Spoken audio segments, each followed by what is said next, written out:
Amigos y amigas que valoran una buena historia, una narrativa que nos transporta a tiempos pasados y nos hace sentir el polvo, el sudor y la fuerza de la gente de estas tierras. Sean muy bienvenidos. Hoy vamos a sumergirnos en un pedazo de nuestro interior, allí donde el tiempo parecía tener su propio ritmo y los caminos de tierra guardaban secretos tan antiguos como las montañas que los enmarcaban. Preparen sus corazones para una jornada de dolor, pero también de una resiliencia que solo la vida en el campo es capaz de forjar. Es una historia que habla de huidas desesperadas, de elecciones imposibles y de un refugio seguro que, a veces, surge en los lugares más inesperados. Si esta promesa ya les mueve, ¿qué tal dejar su me gusta y suscribirse al canal? Así, seguimos desvelando estas tramas que brotan del corazón de nuestro interior más hondo, dando voz a personajes que, aunque olvidados por el tiempo, resuenan en nuestra memoria. El sol de Tierras Altas, en aquel año de 1942, no perdonaba. Castigaba la piel y resquebrajaba el suelo, levantando nubes de polvo fino que teñían de ocre cada hoja, cada rama seca al borde del camino. Era un polvo que entraba por los ojos, arañaba la garganta y se pegaba al cabello, marcando a fuego la tierra y el alma de quien por allí se aventuraba. Y Rosa, Rosa, ella era la personificación misma de aquella tierra sufrida, con apenas 19 años, pero con los hombros curvados como si cargara el peso de 100 inviernos, arrastraba sus pies hinchados por la monótona senda. Sus 7 meses de avanzado embarazo hacían de cada paso una oración silenciosa, una dolorosa negociación con la propia extenuación. El vientre prominente, una pesada carga para la huida, era también la llama que la mantenía en movimiento, el único atisbo de futuro en medio de un presente desolador. Su cabello negro, antes largo y sedoso, ahora estaba enredado y sin brillo, polvoriento y pegado a su rostro sudoroso. El sencillo vestido de algodón, que un día fue azul claro, se había descolorido bajo el sol implacable, transformándose en un trapo indistinto que apenas disimulaba la fragilidad de su cuerpo esbelto y la firmeza de su vientre. Sus sandalias, gastadas, se habían deshecho días atrás, y ahora caminaba descalza, sintiendo la aspereza de la tierra, los guijarros puntiagudos y el calor abrasador del suelo bajo las plantas de sus pies, ya en carne viva. Con cada tropiezo, un sobresalto, el pánico de caer y dañar al niño. Con cada ruido distante, el corazón se le disparaba en el pecho, un tambor desacompasado que parecía querer escapar por la boca. Era el miedo, ese huésped indeseado, que no la abandonaba ni un solo minuto.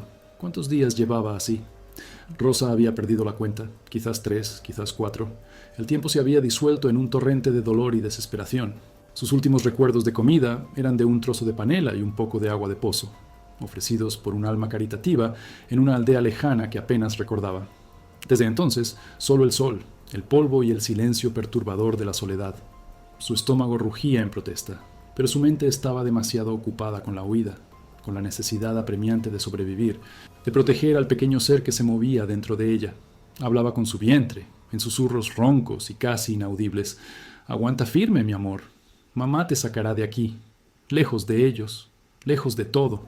Los recuerdos, eso sí, eran una compañera constante y cruel. Venían en destellos, como relámpagos en una tormenta. Los acontecimientos que la habían lanzado a esa ruta de desesperación. Se veía de nuevo en la cocina de la gran hacienda del coronel Alarcón de Montenegro, donde trabajaba desde niña, ayudando a su madre en las tareas domésticas. Rosa era una muchacha sencilla, pero de una belleza que no pasaba desapercibida, con sus ojos almendrados y su boca bien dibujada, siempre con una sonrisa que iluminaba el ambiente. Pero aquella sonrisa, aquella luz, se apagó la noche en que Horacio, el hijo único y mimado del coronel, la sorprendió en un rincón oscuro del almacén. Él era el heredero, el futuro de aquellas tierras, y creía que todo y todos en su propiedad le pertenecían. Las palabras de Rosa, sus súplicas, sus lágrimas fueron ignoradas. La fuerza bruta, la violencia silenciosa y avasalladora, desgarró su alma y su cuerpo, dejándola en pedazos. Recordaba el olor a aguardiente en su aliento, el peso de su cuerpo, el dolor insoportable y el pavor paralizante. Cuando la oscuridad cedió a la luz del amanecer, Rosa estaba allí, tirada en el suelo frío, sintiéndose sucia, violada, un fragmento de lo que había sido. El tiempo pasó y con él la cruel certeza. Su vientre comenzó a hincharse y las mañanas venían acompañadas de náuseas incesantes. El secreto era demasiado pesado para ella sola. Su madre, una mujer de fe y de temple, pero también de una sabiduría que venía de la tierra, notó los cambios en el cuerpo y el semblante de su hija. Rosa se desmoronó, confesando la monstruosidad que le había ocurrido. La rabia y el dolor de la madre se mezclaron con el miedo. Sabían lo que significaba un escándalo que involucraba al hijo del coronel. Las familias poderosas no admitían manchas en sus nombres. La noticia, como todas las cosas prohibidas, acabó llegando a oídos del coronel Alarcón. Aquel hombre corpulento, de bigote espeso y mirada gélida, era la ley y el orden en toda la región. Cuando Rosa fue llamada a su presencia, su corazón parecía un pajarillo atrapado en una jaula. La miró con desprecio, como si fuera un gusano, una mancha a ser removida. ¿Una sirvienta sucia se atreve a quedar embarazada de mi hijo? ¿Y encima viene con esta historia de violencia? Vagabunda, ¿dónde se ha visto tamaña audacia? Su voz era un trueno seco, las palabras, látigos que la desgarraban. El coronel propuso un acuerdo. Rosa debía ir a una hacienda distante, de un compadre endeudado, casarse con un hombre viejo y viudo, aceptar al niño como suyo y nunca más pisar las tierras de los Bittencourt. O la alternativa más cruel, dar al niño a otra familia apenas naciese y desaparecer para siempre. De lo contrario, haría que ella y su madre se arrepintieran de haber nacido. La amenaza era velada, pero el temor era real. Las historias de accidentes y desapariciones en la región se susurraban en los rincones. Y Rosa sabía que el coronel no dudaba en usar la fuerza para mantener su autoridad, pero Rosa miró su vientre, la vida que crecía allí, y sintió una fuerza que no sabía que poseía. Aquel niño era inocente, era parte de ella, fruto de un dolor inenarrable, pero aún así, vida, no entregaría a su hijo. No lo daría a un viejo desconocido, no desaparecería sin luchar. La dignidad, aún herida, pulsaba en su pecho. Una noche, bajo la luz tímida de la luna nueva, ella y su madre se abrazaron en despedida. Con un pequeño fardel y la promesa de encontrarse en un lugar seguro, la madre la empujó a la oscuridad del camino. «Ve, hija mía, huye, no mires atrás. Yo me las arreglaré por aquí». «Stop». Y Rosa corrió. Corrió por su vida, por su honor, por la libertad de su hijo. Pero los hombres del coronel, olfateando como perros de caza, no tardaron en descubrir su huida. Los vio a lo lejos, montados a caballo, en la parte trasera de un jeep polvoriento, sombras distantes que se acercaban, luego se alejaban, pero nunca desaparecían del todo. Eran los matones, hombres sin ley, pagados para hacer el trabajo sucio del coronel. Había escapado por poco de uno de ellos en una aldea, escondiéndose en medio de una feria, mezclándose con la multitud. Desde entonces, el pavor de ser alcanzada y llevada de vuelta, o peor, de ser silenciada para siempre, era una constante. Ahora el sol ya comenzaba a inclinarse, tiñendo el cielo de tonos rojizos, pero el calor no disminuía. Rosa sintió un mareo abrumador, la vista empañándose. Sus piernas flaquearon y cayó de rodillas en el polvo caliente. Un dolor agudo, un pinchazo, le alcanzó el vientre. El bebé se agitó con fuerza. ¿Sería el cansancio? ¿Sería el inicio de algo terrible? El pánico heló sus venas. Estaba sola, en medio de la nada, con la noche acercándose y la sombra de los perseguidores en su imaginación. Las lágrimas, antes secas por la extenuación, volvieron a mojar su rostro sucio. Estaba al límite, el aliento corto, el cuerpo tembloroso, el corazón latiendo con la fuerza de un martillo. No había más fuerzas, no había más esperanza. Apretó su vientre con las manos, suplicando: «Por favor, hijo mío, aguanta solo un poquito más». Fue entonces cuando, levantando la cabeza con un último esfuerzo, vio. No era un espejismo, no era un sueño de su mente exhausta. A la distancia, un poco más adelante, donde el camino hacía una curva suave, se erguía una robusta cerca de alambre de púas, y detrás de ella, un portón de madera maciza, imponente, que parecía un portal a otro mundo. Y más allá del portón, la silueta de una casa grande, de tejado alto y paredes encaladas, rodeada de árboles frondosos que parecían ofrecer sombra y protección. Era una hacienda, no una choza, no una pequeña finca, sino una hacienda de verdad, con aires de soledad y tiempo detenido. El viejo Joaquín. El nombre le vino a la mente de algún rumor, de alguna conversación olvidada. La hacienda del viejo Joaquín. La visión de aquel portón, en cierto modo, era un bálsamo para su alma herida, pero también un abismo de incertidumbres. ¿Quién sería aquel hacendado? ¿Sería bueno o malo? ¿Acogedor o recluso? La gente del interior estaba llena de desconfianza con los forasteros, pero Rosa no tenía elección. Era la última gota de esperanza, la última oportunidad de escapar de un destino cruel. Necesitaba ayuda, necesitaba un refugio, necesitaba que alguien le abriera la puerta. El dolor en su vientre se intensificó, una señal clara de que su cuerpo no aguantaría mucho más. El miedo a ser alcanzada por los matones del coronel, que sentía cada vez más cercanos, le dio una descarga final de adrenalina. Se levantó, tambaleante, y comenzó a cojear hacia el portón, sus últimos pasos cargados de una urgencia desesperada. Con cada metro que avanzaba, una mezcla de esperanza y terror la invadía. Mientras el polvo del camino y los recuerdos le dolían en el pecho, Rosa se preguntaba cuántas almas, en cuántos rincones de este inmenso país, ya habían sentido un desamparo parecido, buscando abrigo en medio de la adversidad. Hablando de rincones e historias, cuéntame en los comentarios. ¿Desde qué ciudad estás viendo este viaje? Con los últimos vestigios de fuerza, Rosa logró acercarse al portón. Se aferró a la madera áspera, la frente sudorosa apoyada en la superficie fría, las rodillas temblándole. La respiración jadeante apenas lograba llenar sus pulmones. Fue entonces cuando, como surgido de la nada, la figura de un hombre apareció desde el interior de la cerca, caminando lentamente hacia ella. Era él, el viejo Joaquín, un hombre de edad indefinida, con escaso cabello blanco y un espeso bigote que enmarcaba una boca firme. Sus ojos, sin embargo, eran lo que más llamaba la atención, profundos, experimentados, cargados de una melancolía antigua, pero también de una chispa de algo que Rosa no supo identificar. Se detuvo a pocos metros del portón, observándola en silencio por un largo momento, evaluándola con una mirada que parecía ver más allá de sus ropas rasgadas y de su extenuación. No sonrió, no mostró piedad, solo observó. Rosa se sintió completamente expuesta, vulnerable. Intentó hablar, pero la voz no salió, solo un sollozo ahogado. El dolor en su vientre se volvió insoportable, un grito silencioso que parecía querer desgarrar su cuerpo.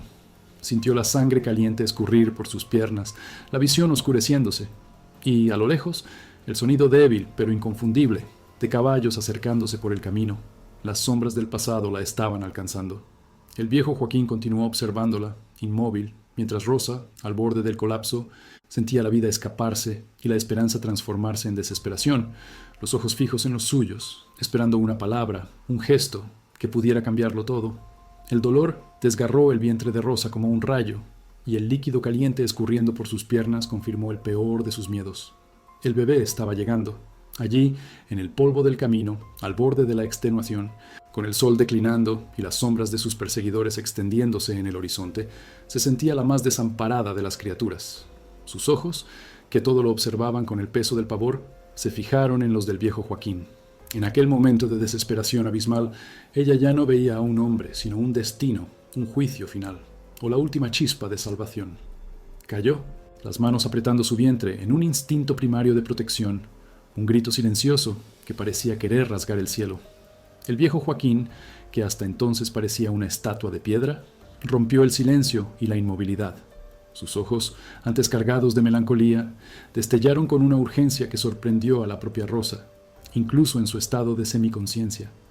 Con un movimiento rápido, desenganchó el pesado candado del portón y lo abrió con una fuerza que no se correspondía con su edad. No corrió, sino que caminó con pasos firmes y decididos hacia la joven caída. El sonido de los caballos se acercaba, más nítido ahora, y Rosa cerró los ojos, esperando el final. Pero el final no llegó. En su lugar, sintió manos fuertes, rudas pero a la vez cuidadosas envolviéndola.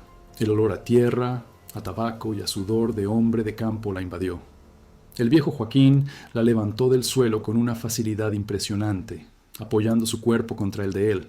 Rosa apenas podía respirar, la cabeza dándole vueltas.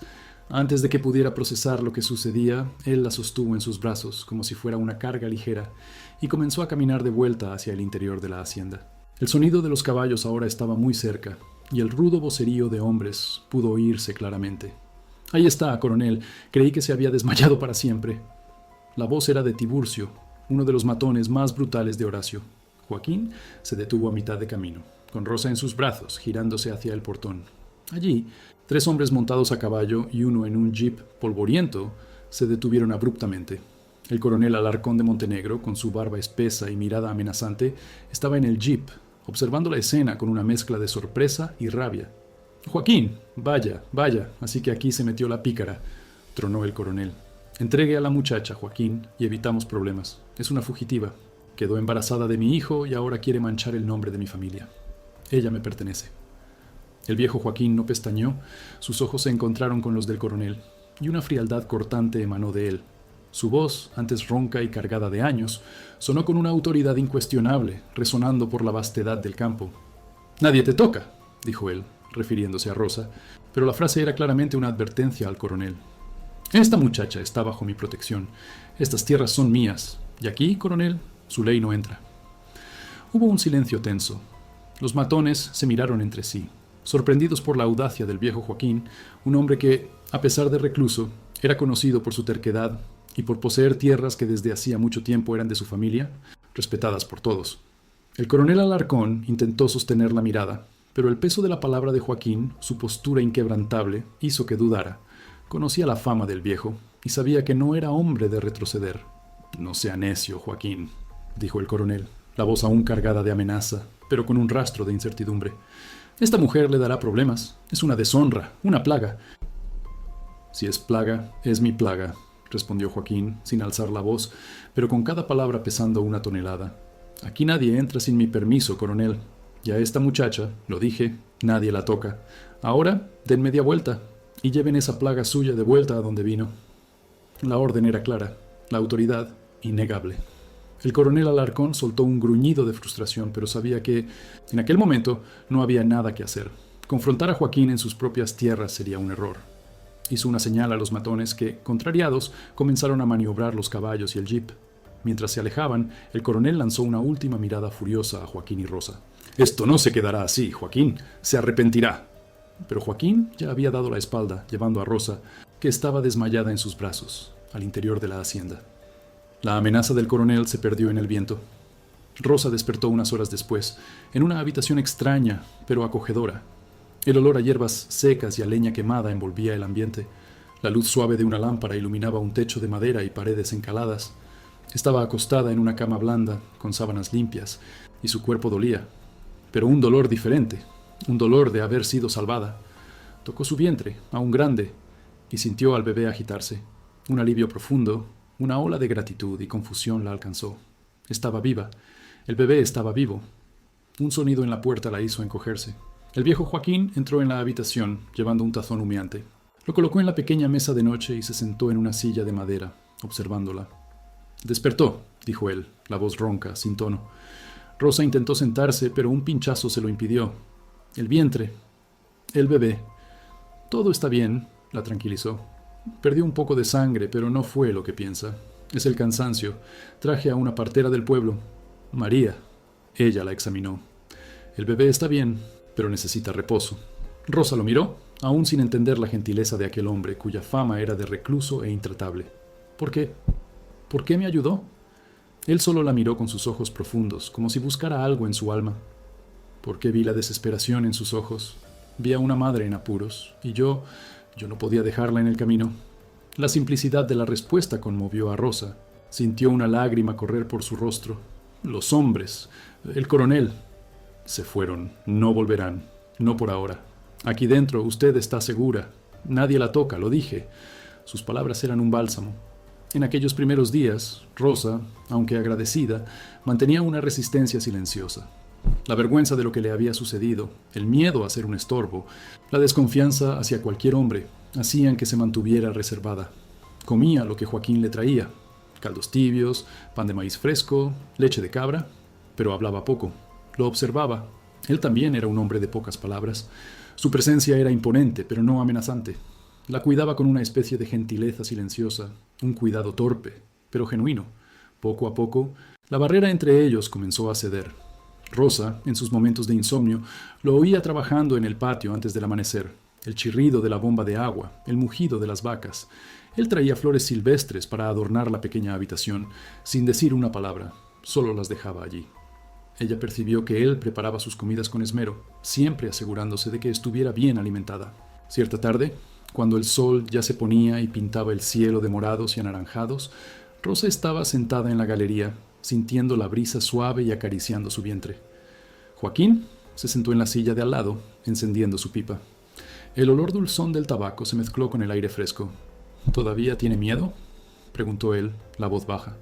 Rosa dudó. «De todo, de lo que será, del coronel, de no ser capaz». Joaquín dio una calada a su pipa.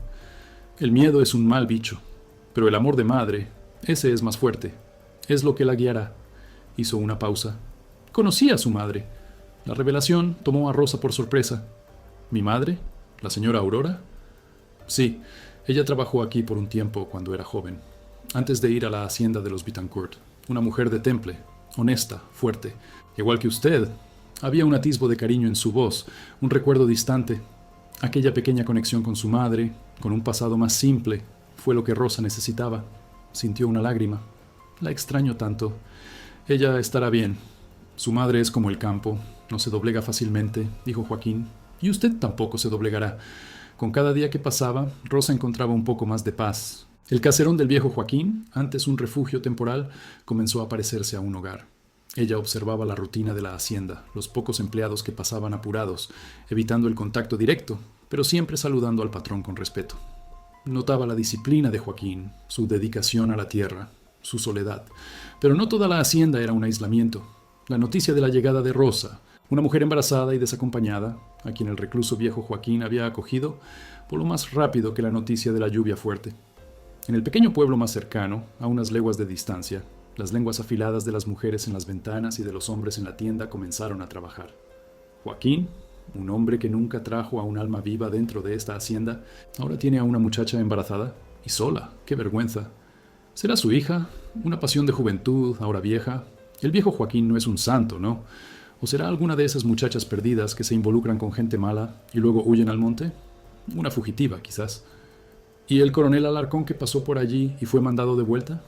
Dicen que andaba tras esta muchacha. ¿Qué habrá hecho de tan grave? Los comentarios llegaban poco a poco, por los empleados que iban al pueblo a hacer compras, o por los vecinos más distantes que pasaban por el camino y disminuían la marcha para mirar la hacienda con curiosidad mórbida. Rosa sentía el peso de esas miradas, de esas palabras no dichas, como agujas finas clavándose en su piel. La vergüenza que ella pensaba haber dejado atrás en la hacienda del coronel volvía a asaltarla.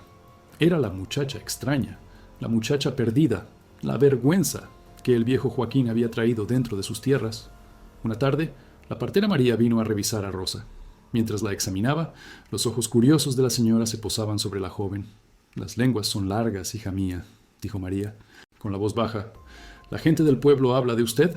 Dicen que el coronel Alarcón de Montenegro está furioso. Dicen que huyó de su hacienda con un vientre abultado». Rosa sintió que le ardía el rostro. Yo no hice nada malo, doña María. Lo creo, hija mía, pero el mundo es cruel con las muchachas que andan solas y embarazadas. Y el coronel Bittencourt es un hombre poderoso. María suspiró. Es bueno que el viejo Joaquín la acogió, pero la gente no entiende nada. Las palabras de la partera resonaron en la mente de Rosa. Había huido del juicio de uno solo para caer en el juicio de muchos. La seguridad que el viejo Joaquín le ofrecía era un bálsamo, pero la mancha de su situación parecía extenderse, alcanzándole incluso en aquel refugio. El temor de estar causándole problemas a Joaquín, de traerle desgracia, comenzó a corroerla. ¿Sería justo que aquel hombre que la había salvado tuviera su nombre y su paz perturbados por causa de ella? La esperanza de un nuevo comienzo se mezclaba con la amargura de la injusticia social, una sombra persistente que le recordaba que, en el interior, una mujer sola y embarazada no tenía dónde huir de la mirada condenatoria del mundo. Y una vez más sintió un pinchazo en el vientre, un recordatorio de que el tiempo se agotaba y el pequeño ser que se agitaba dentro de ella pronto llegaría, trayendo consigo la prueba viva de su deshonra para el escrutinio de todos. El viejo Joaquín le había dado un techo y un nadie la toca, pero el mundo allá afuera, con sus ojos y sus juicios, aún la buscaba. La hacienda del viejo Joaquín era un universo aparte, lejos de las rencillas del pueblo, pero no inmune a ellas.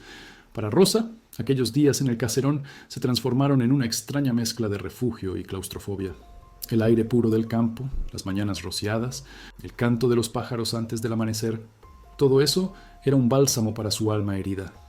Pero la sombra de los chismorreos, como nubes cargadas, parecía flotar sobre la cerca de la hacienda, trayendo el frío de la condena social. La rutina allí era sencilla, regida por el sol y los animales. El día comenzaba antes del amanecer, con el inconfundible olor a café fresco invadiendo cada rincón del caserón. Rosa, incluso con el vientre pesado, insistía en ayudar con las pequeñas tareas que la partera María había permitido. Pelaba verduras en la cocina, doblaba ropa en la galería, cuidaba de las pocas gallinas del patio que andaban sueltas, escarbando la tierra. Cada gesto, por trivial que fuera, la ayudaba a olvidar, por instantes, la espada de Damocles que pendía sobre su cabeza. El viejo Joaquín, por su parte, continuaba su vida metódica.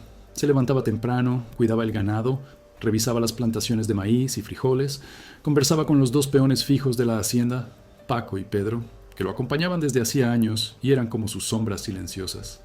Para Rosa, él era un enigma, un hombre fuerte, callado, con una mirada que parecía cargar todas las historias del mundo.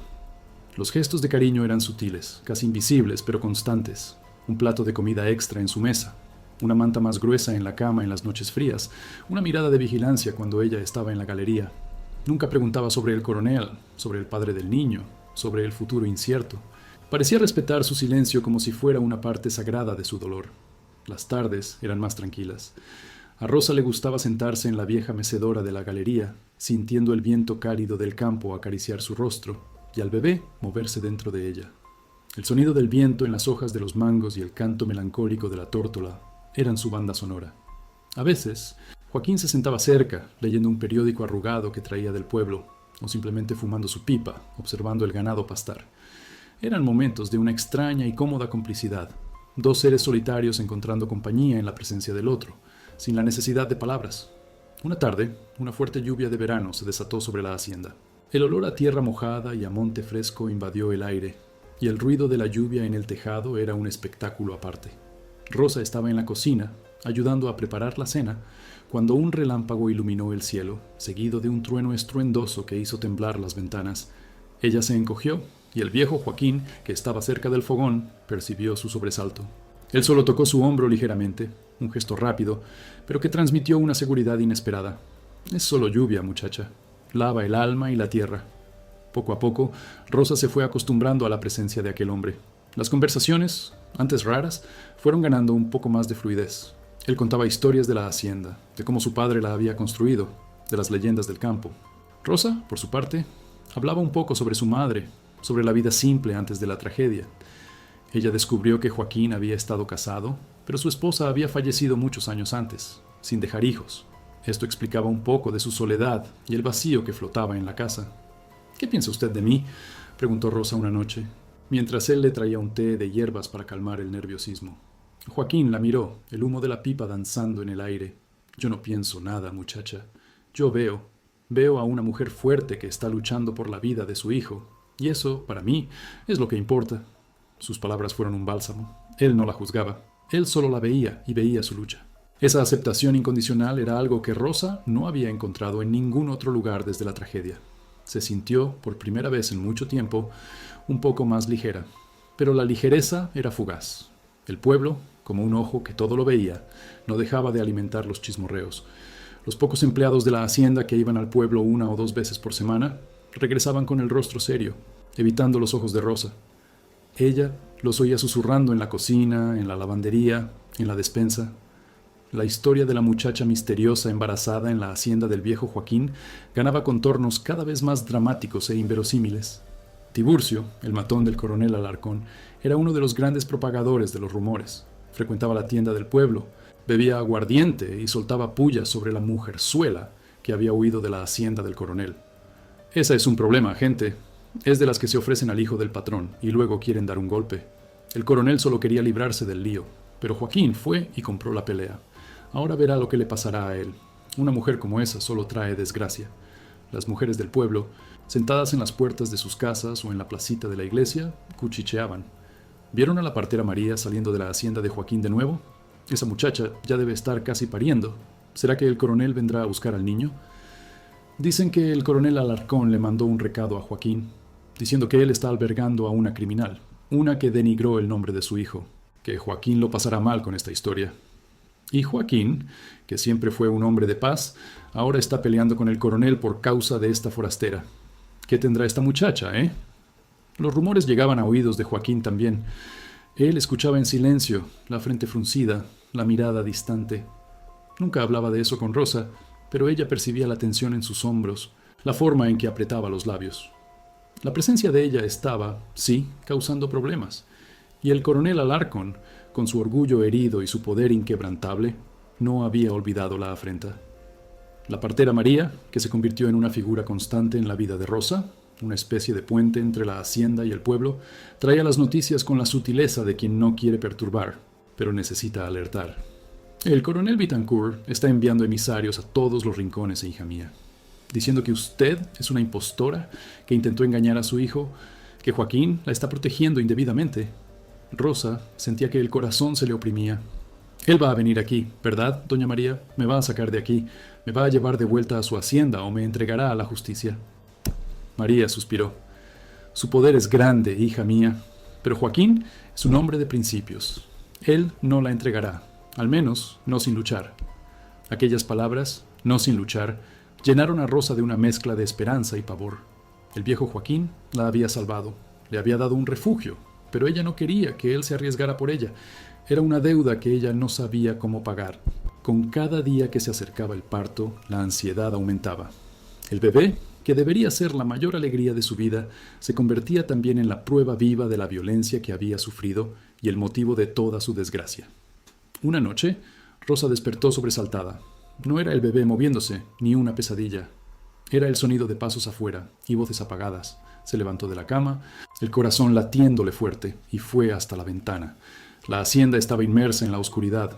Solo la luz de la luna iluminaba débilmente el patio. Vio dos sombras moviéndose hacia los establos. Eran Tiburcio y otro matón, viniendo de lejos, quizás de la hacienda del coronel.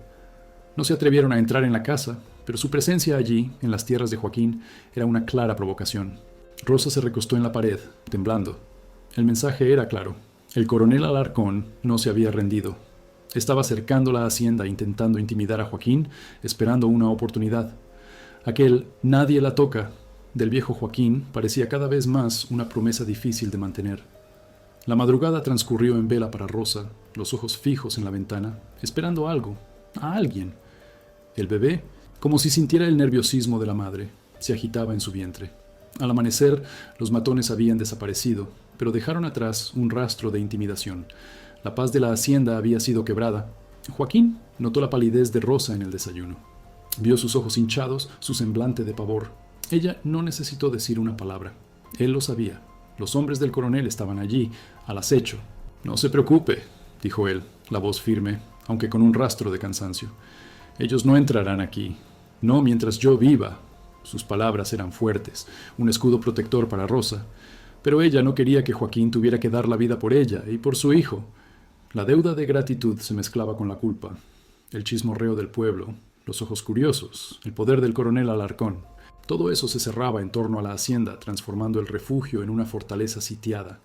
Y el reloj de la naturaleza, despiadado, continuaba avanzando, anunciando la llegada inminente del bebé, el punto de inflexión que cambiaría todo, para bien o para mal, en aquel pedazo del interior de Tierras Altas.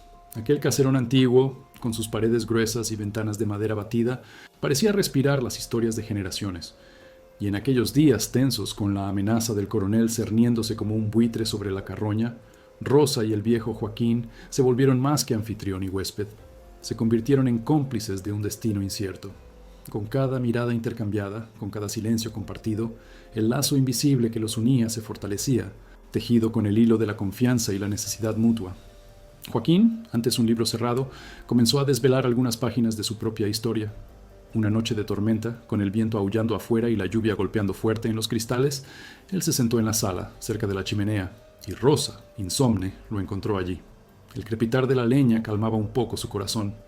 Joaquín, al verla, la invitó a sentarse.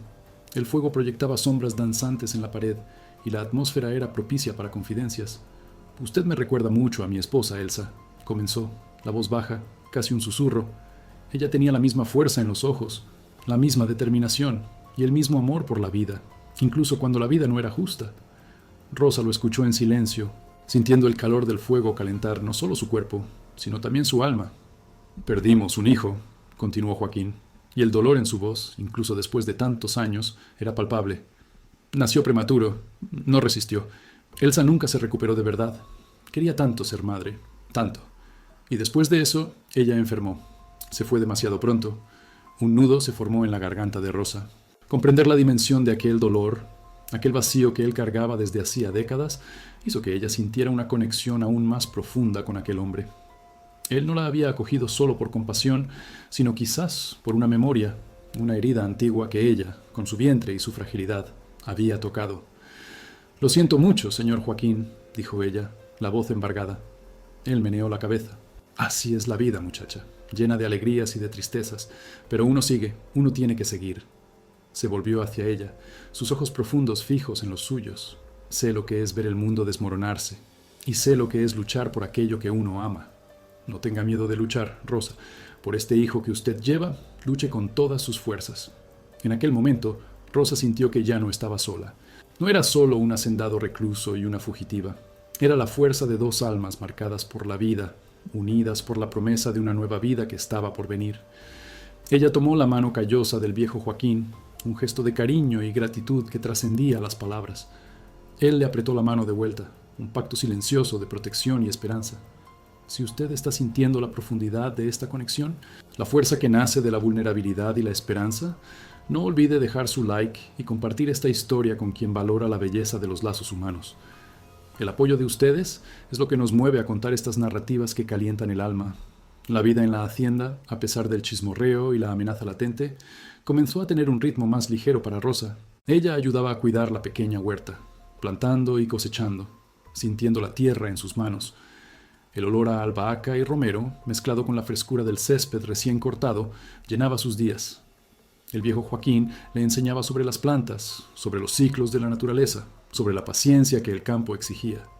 Ella se reía de sus historias, y él, en respuesta, esbozaba una sonrisa rara que iluminaba su rostro marcado por el tiempo. La partera María continuaba haciendo sus visitas, trayendo no solo remedios caseros y consejos, sino también las últimas noticias del pueblo. Los chismorreos no disminuyeron, al contrario, parecían intensificarse a medida que el tiempo del parto se acercaba. La presencia de Tiburcio y de otros matones en las proximidades de la hacienda se hizo más constante, un recordatorio constante de la vigilancia del coronel. La gente está diciendo que el coronel vendrá a buscar al niño apenas nazca, dijo María, en voz baja, un día. Él no quiere un bastardo de su hijo andando por ahí, ensuciando el nombre de la familia. Quiere que el niño sea entregado a otra familia, bien lejos de aquí. El corazón de Rosa se heló. Ella sabía que esa era la intención inicial del coronel, pero él había subestimado su fuerza, y ahora la de Joaquín. Él no se llevará a mi hijo, dijo ella, la voz firme, cargada de una determinación que sorprendió hasta a sí misma. Sé que no lo hará, hija mía, pero prepárese. El coronel no suele aceptar un no como respuesta. Él usará todos los medios. La pregunta que resonaba en la mente de Rosa era, ¿podría usted vivir en esa época? ¿Confiaría su vida y la de su hijo a un desconocido, en un tiempo donde la ley del coronel era más fuerte que la ley del Estado? Donde el honor de una familia valía más que la vida de una mujer y de un niño. El vientre de Rosa estaba enorme ahora. El 8º mes había llegado, y en cualquier momento el bebé daría su señal. La tensión en la hacienda era casi palpable. Joaquín andaba más callado, observando el camino con más frecuencia, su rifle de caza siempre cerca. Paco y Pedro, los peones, también sentían el ambiente pesado y se mantenían más alerta. Una tarde soleada, cuando el olor a flor de naranjo flotaba en el aire y el campo estaba vibrante con la promesa de la cosecha, la vida en la hacienda fue abruptamente interrumpida. Un jinete se acercó a toda velocidad por el camino de tierra, levantando una nube de polvo. No era uno de los matones de Tiburcio, sino un mensajero oficial del pueblo, un joven de rostro pálido y ojos desorbitados. Joaquín estaba en la galería y el mensajero bajó del caballo apresuradamente, el semblante cargado de urgencia. Traía un sobre sellado en las manos, el sello de la municipalidad de la ciudad. «Don Joaquín, una carta del juzgado de justicia». Joaquín tomó la carta, la frente fruncida. Abrió el sobre con cuidado y comenzó a leer, sus ojos recorriendo las líneas impresas. Rosa, que estaba cerca, sintió un escalofrío en la espalda.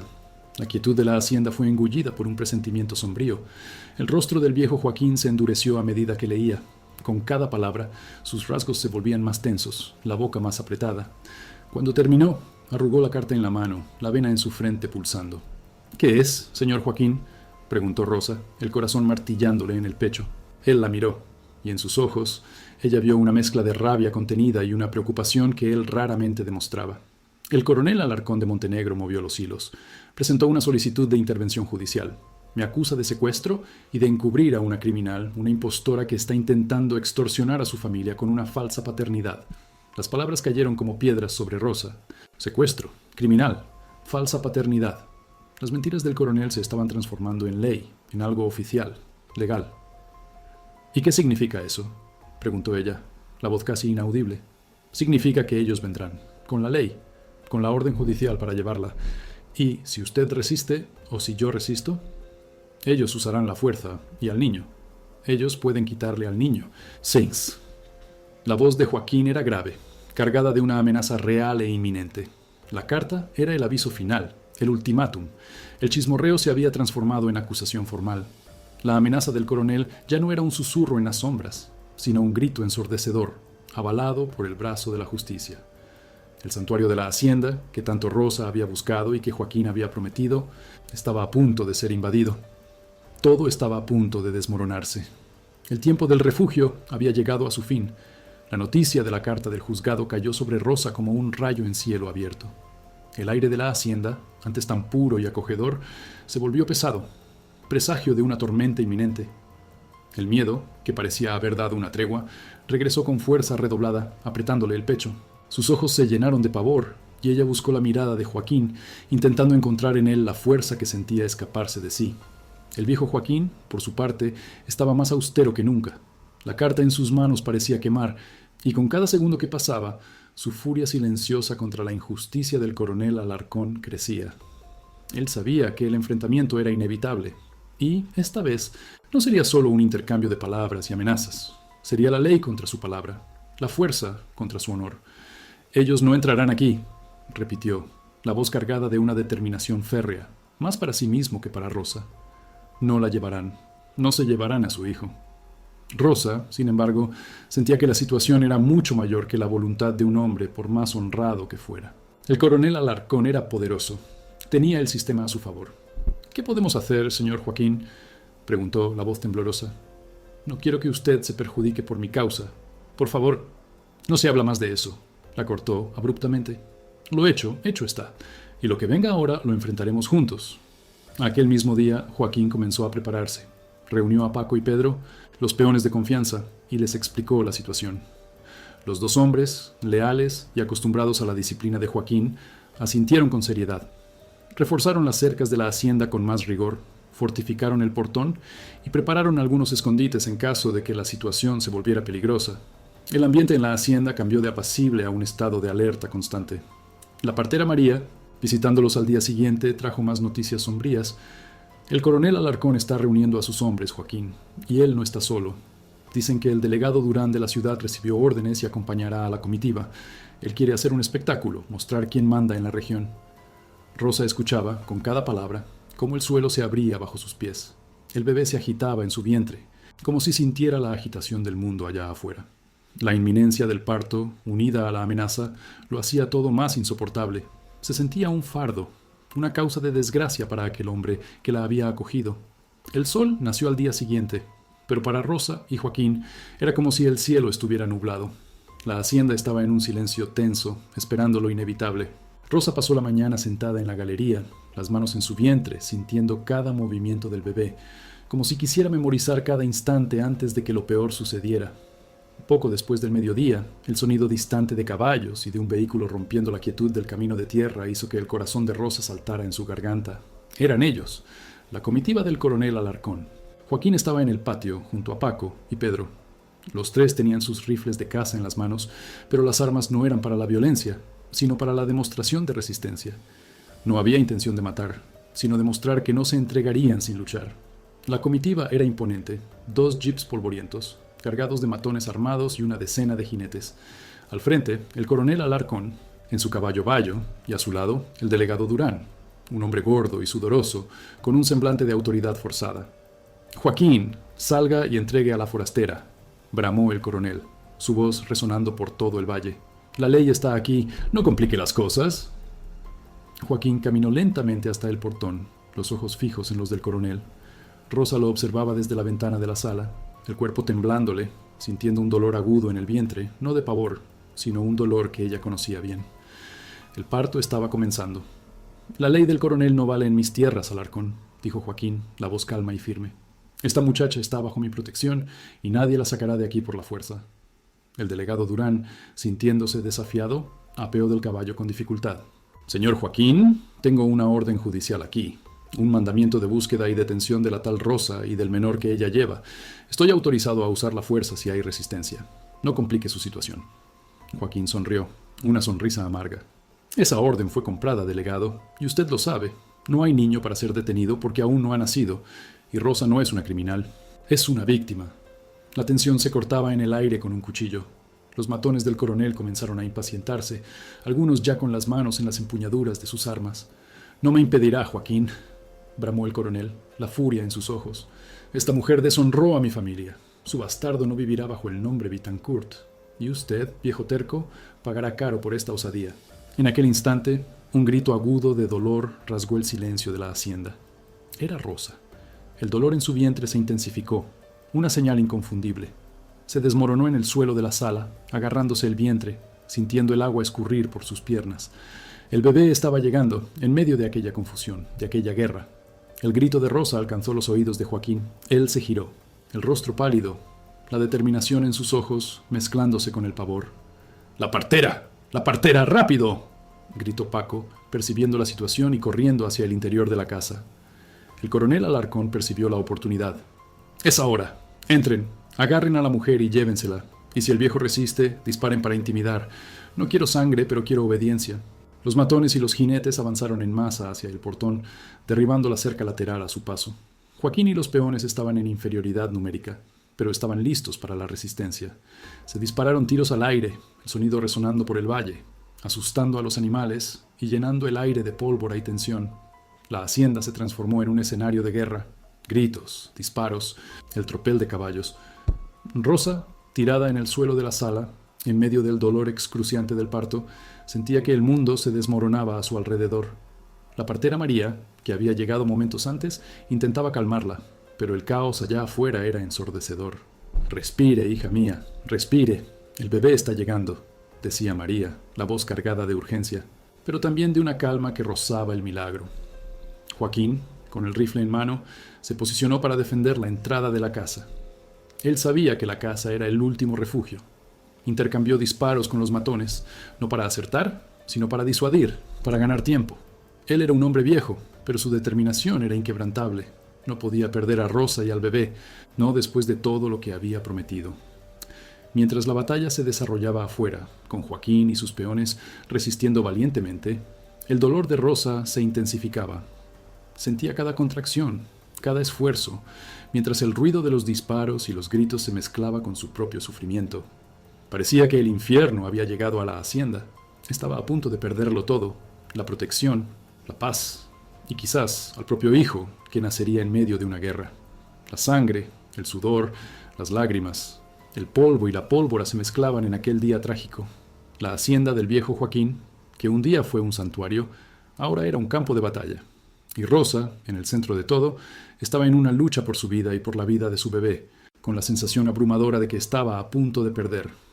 El caos se instaló en la hacienda del viejo Joaquín. Tiros rasgaban el aire, el grito de los hombres se mezclaba con el relincho de los caballos asustados y el mugido del ganado. El polvo, levantado por el tropel y las explosiones de pólvora, cubría el patio. Dentro de la casa, Rosa, en medio del dolor desgarrador del parto, apenas lograba discernir lo que sucedía afuera. La partera María, con su calma sobrenatural, intentaba orientarla, pero la urgencia era tal que cada segundo parecía una eternidad. Joaquín, con la destreza de un viejo cazador, usaba su rifle más para intimidar que para herir. Él sabía que no podría derribar a todos los matones, pero podía crear una barrera de miedo y confusión. Paco y Pedro, armados con sus escopetas, luchaban a su lado, defendiendo la honor de su patrón y el refugio de aquella mujer. El coronel Alarcón, desde lo alto de su caballo, gritaba órdenes, la voz ronca de rabia. «No se detengan, derriben el portón, entren, quiero a esa mujer y a su bastardo». De repente, un disparo impactó en la puerta de la sala, justo al lado de Rosa. Ella gritó, no de dolor de parto, sino de puro terror. María la jaló a un rincón protegiéndola con su propio cuerpo. «¡Fuerza, hija mía! Ya casi. ¿Su bebé la necesita?» Joaquín, percibiendo la invasión inminente, sintió una fría desesperación. Estaba perdiendo terreno. Los hombres del coronel eran muchos, y el delegado, con su autoridad, estaba a punto de entrar. Fue entonces cuando vio a Tiburcio, el matón más fiel del coronel, arrastrándose entre los arbustos, intentando flanquear la casa. Joaquín disparó un tiro de advertencia, que pasó cerca de la cabeza del hombre, forzándolo a retroceder. Pero la situación era insostenible. El portón principal fue derribado. Los jinetes invadieron el patio y los jeeps, levantando polvo, se acercaban a la casa. El delegado Durán, con la voz embargada, gritó: «En nombre de la ley, ríndanse, o nos veremos obligados a usar fuerza letal». Joaquín sabía que no podía arriesgar la vida de Rosa o de su bebé en un enfrentamiento sangriento. Bajó el rifle, señalando a Paco y Pedro que cesaran el fuego. Los tres se rindieron, las manos en alto, mientras los matones los rodeaban, apuntándoles con sus armas. El coronel Alarcón apeó del caballo, una sonrisa cruel en los labios. «Finalmente, viejo terco, ¿pensó que podía desafiarme? Yo soy la ley aquí». Se volvió hacia el delegado. «Delegado, ahora agarre a la mujerzuela de adentro. Quiero a ese niño lejos de aquí y a ella de vuelta a donde pertenece». Pero en aquel exacto momento, un sonido que nadie esperaba resonó por la casa. Un llanto de bebé. Fuerte, claro, inconfundible. El silencio que siguió fue casi palpable. El coronel se detuvo a mitad de camino. Los matones se congelaron. Incluso el delegado Durán, con su rostro sudoroso, se volvió hacia la casa. La puerta de la sala se abrió, y la partera María apareció, sosteniendo en sus brazos un pequeño bulto. Caminó con dignidad hasta la galería, sus ojos fijos en los del coronel. «Aquí está el niño», dijo María, la voz firme a pesar de la tensión. Un varón, fuerte y sano. Rosa, exhausta, pero con una fuerza recién descubierta, apareció detrás de María, apoyándose en la pared. Su cabello estaba húmedo, su rostro pálido, pero sus ojos brillaban con una luz inquebrantable. En los brazos de María, el bebé continuaba llorando, un sonido de vida que contrastaba con la violencia del momento. El coronel Alarcón miró al bebé, luego a Rosa, con desprecio. «Lleve al niño, delegado. Y a esta mujer. Llévela a la hacienda de mi compadre como acordado. No quiero a este bastardo aquí ensuciando mi nombre». Fue entonces cuando el viejo Joaquín, que estaba siendo contenido por los matones, hizo un esfuerzo hercúleo para soltarse. «¡Espere!», bramó, con una fuerza que sorprendió a todos. «Este niño no es de su hijo, Alarcón». Todos miraron a Joaquín, confusos. El coronel rió con escarnio. «Vaya, Joaquín, ¿ahora va a inventar una historia para encubrir a esta vagabunda? ¿Dónde se ha visto?» «No estoy inventando nada», dijo Joaquín con la voz cargada de un dolor antiguo, pero también de una verdad que necesitaba ser revelada. Él miró a Rosa, y un entendimiento tácito pasó entre ellos. Era el momento. Este niño es mío. Ella es la hija de mi hijo». La revelación cayó como una bomba en el patio. Todos, coronel, delegado, matones e incluso Rosa, quedaron en shock. El coronel Alarcón, en particular, se puso lívido. «¿Qué está diciendo, viejo loco? ¿Su hijo murió hace años?» «Sí, mi hijo murió», dijo Joaquín, su voz embargada por la emoción, pero firme. «Pero dejó un legado. Me dejó un nieto. Y tengo la prueba». Con un movimiento rápido, Joaquín sacó del bolsillo interior de su chaqueta un documento amarillento por el tiempo. Era un sobre lacrado. Lo abrió con dedos temblorosos y retiró una fotografía antigua y una nota. La fotografía mostraba a un joven muy parecido a Joaquín en su juventud, junto a una joven con los mismos ojos almendrados y la misma sonrisa de Rosa. «Esta es Elsa», dijo Joaquín, señalando la foto. «Mi Elsa. Y este es mi hijo, Marcos». Se amaban, pero mi hijo no era bienvenido por la familia de Elsa. Ella era de una buena familia de hacendados de la región, pero era una unión prohibida en la época. Huyeron. Planeaban casarse y presentarme al nieto que estaba en camino. El llanto del bebé en la galería parecía dar más peso a las palabras de Joaquín. Rosa, con los ojos fijos en la foto, sentía cada palabra como un eco de su propia historia. «Pero nunca llegaron», continuó Joaquín, la voz embargada por el dolor del recuerdo. «Sufrieron un accidente en el camino. Elsa falleció en el acto, y mi hijo agonizó por días, contándome que Elsa estaba embarazada. Me hizo prometer que, si el niño sobrevivía, yo lo protegería. Pero el niño nunca fue encontrado. Los Bittencourt, familia de Elsa, dijeron que el niño había nacido muerto y fue enterrado sin ceremonia. Yo nunca lo creí. Siempre supe que Elsa, con su fuerza, jamás habría tenido un hijo nacido muerto sin siquiera una marca que mostrarme». Él levantó la fotografía y la nota. «Esta nota fue encontrada entre las pertenencias de mi hijo en sus últimos días. Él me imploraba que encontrara al bebé. Decía que el coronel Alarcón de Montenegro se había aprovechado del accidente, de la desgracia, para limpiar el nombre de su familia y librarse de un bastardo. Me pedía que buscara a Aurora, la empleada de Elsa en la hacienda de los Bittencourt, que había presenciado todo, y que encontrara al niño que el coronel había robado». La partera María, escuchando la historia, sintió un sobresalto. «¿Aurora? ¿La madre de Rosa?» Ella trabajó para los Bittencourt en la época del accidente de Elsa. Y ella me confió que el coronel Alarcón había adoptado a un niño en la época, una niña de una familia pobre que él llevó para criar junto con Horacio como sirvienta. Me dijo que sentía mucho por la criatura, pero que el coronel la había amenazado de muerte si contaba la verdad. El shock se apoderó de todos. El coronel Alarcón palideció, su rostro de furia transformándose en puro terror. Los ojos de Rosa se abrieron de par en par. Las piezas del rompecabezas encajaban con una precisión dolorosa. Ella no era una extraña.